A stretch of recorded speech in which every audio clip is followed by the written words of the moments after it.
Kwenye eneo hili leo tumekuja kwa ajili ya kutembelea kituo cha afya. Na chenyewe pia kuna miundombinu ambayo imejengwa hapa kupitia mradi wetu wa CSR. Kuna jengo la mama na mtoto, lakini pia kuna hiyo walkway ambayo mnaiona pale imejengwa na mgodi kupitia mradi wetu wa CSR. Kwa wastani kiwango cha kituo chetu hapa Genkuru kuletwa hapa kinatupa msaada mkubwa sana, hasa katika jamii zetu, kuokoa uhai wa maisha ya watu wetu, watu kupata matibabu, baada ya kupona narudi nyumbani kuendelea majukumu yao ili tupate nguvu ya taifa. Hivyo basi kwenye kituo chetu hapa tuna magonjwa mbalimbali, huwa tunatibu ya nje pamoja na ndani. Tuna magonjwa mbalimbali ambayo yanazunguka kituo chetu, hasa gonjwa la malaria ambalo ni bado tunapigana nalo, na kwa jitihada ya serikali inafanya vizuri kuweza kukomesha vifo vinavyotokana na malaria. Pia kuna magonjwa ya watoto, magonjwa ya matumbo, mafua, homa ya kifua na magonjwa mbalimbali.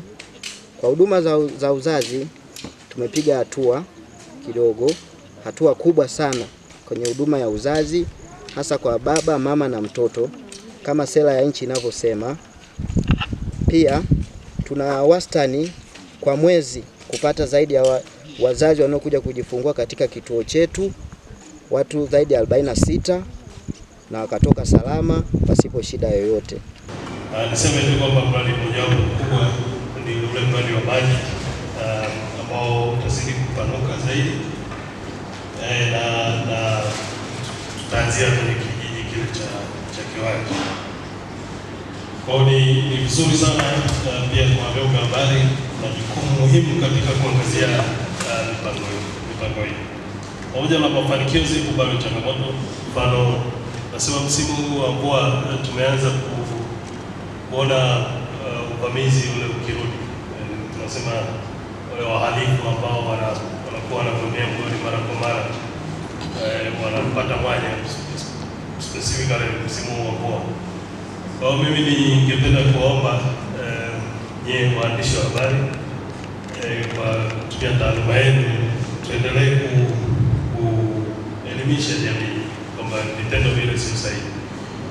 Na unaweza kuona kabisa uwekezaji kama huu unaweza kuleta, tunasema, maendeleo na tija kwa jamii. Na sio kwamba ni kwa vitu vile vya jumla, hata kwa wale tunasema individual pia. Kama unafahamu tuna wakandarasi wengi, kuna ajira hapa ndani zinatolewa, kwa hiyo shughuli za kiuchumi zinakuwa kwa ujumla.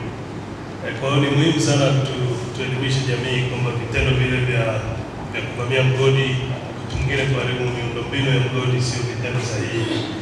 Tukikemea tabia kama hizi, nafikiri itasaidia sana